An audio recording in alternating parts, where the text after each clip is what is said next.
Welcome back to the second part of our YouTube video series on the history of Bentley.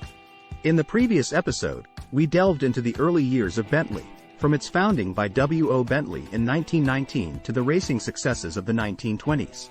In this episode, we will continue our journey through the decades, exploring the evolution of the iconic British brand, from the luxurious and powerful cars of the 1930s to the revival of Bentley in the 21st century.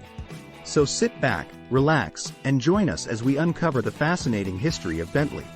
In 1922, the car participated in one of America's biggest races, the Indianapolis 500, earning 13th place in its debut due to the speed and durability of the Bentley 3-liter. Some suggested taking the vehicle to the first 24 hours of Le Mans in 1923, but Walter initially rejected the idea, stating that cars aren't designed to stand such a strain for 24 hours.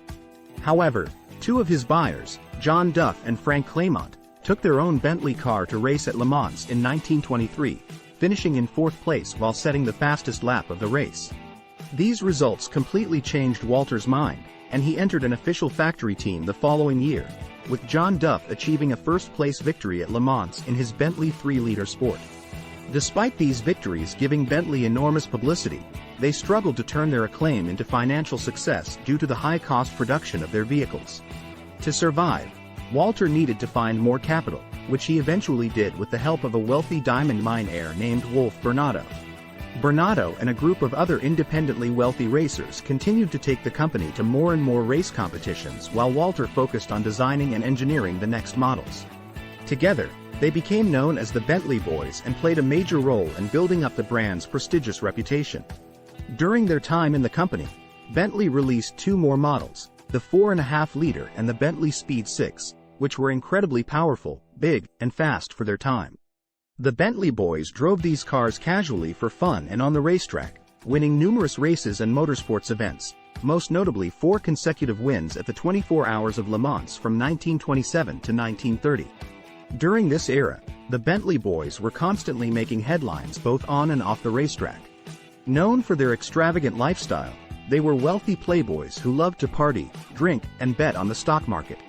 Although they all came from military backgrounds and survived the horrors of World War I, they had a deep passion for life and were always seeking new challenges. One example of this was when Wolf Bernardo raced his Bentley Speed 6 against a French express train called Litre Bleu. Despite facing obstacles like running out of fuel and bursting a tire, Bernardo managed to beat the train to London and win his 100-pound bet. The Bentley brand and crew were admired by the public and seemed unstoppable, but after winning their 5th 24 Hours of Le Mans in 1930, they stepped down from racing, claiming to have learned everything they needed to know about speed and reliability. Walter Bentley turned his attention to designing the Bentley 8-liter, the fastest and most durable Bentley yet, which was praised for its silence and luxury. However, dark times were on the horizon, and soon Walter Bentley would find himself wanting to part ways with the company he had built with his heart and soul. In 1930, Bentley released their luxurious 8-liter, a car that was praised for its speed, durability, and silent engine. However, this was not a good time for luxury car manufacturers as Wall Street had recently crashed and the Great Depression had started.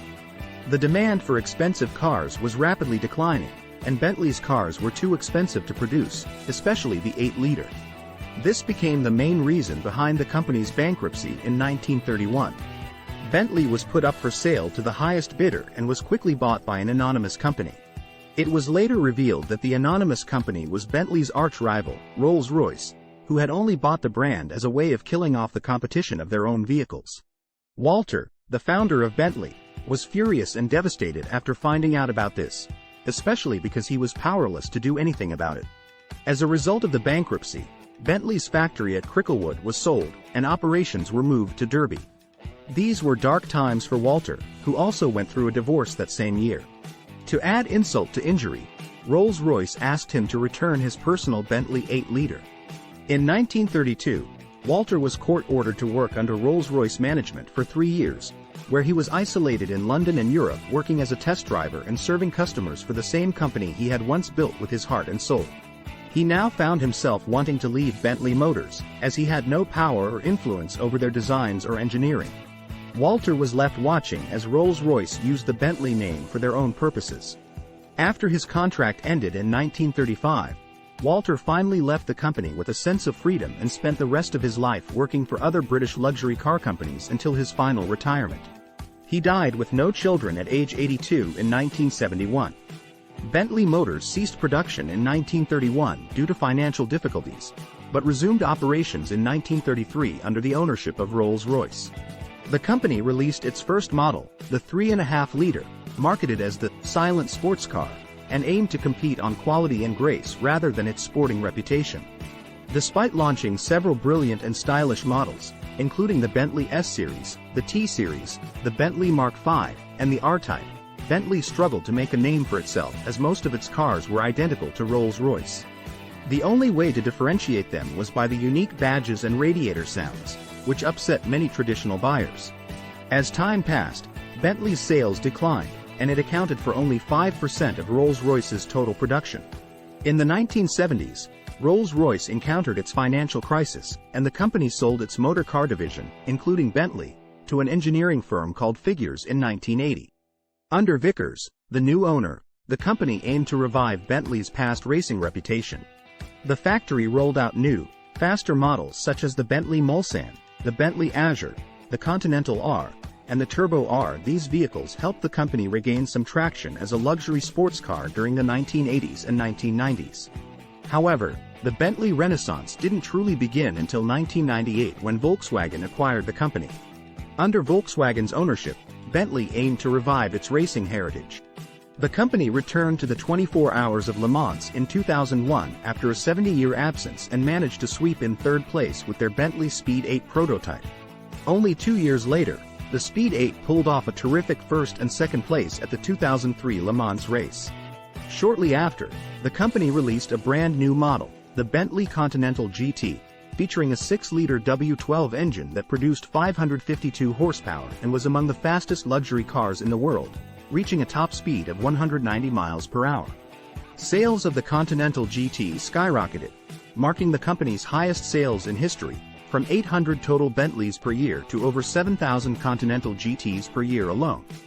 Bentley followed up with extraordinary new models like the Bentley Flying Spur, the new Mulsanne edition, and the popular SUV Bentayga, each featuring hand-built craftsmanship, powerful engines, and fast-speed performance. As a result, the company has remained successful, with strong sales ever since. It's safe to say that Bentley is now doing better than ever. It's incredible to think that almost a century ago, a small group of men built such a resilient brand in just 10 short years, and that same brand they created has persevered and thrived. And that concludes our second part of the series on the history of Bentley. We hope you enjoyed learning about the brand's journey through the years, from the glamorous era of the 1930s to the modern-day revival of Bentley as a leader in luxury and performance. Don't forget to like and subscribe to our channel to stay up to date with the latest content, and let us know in the comments which Bentley model is your favorite. Thanks for watching.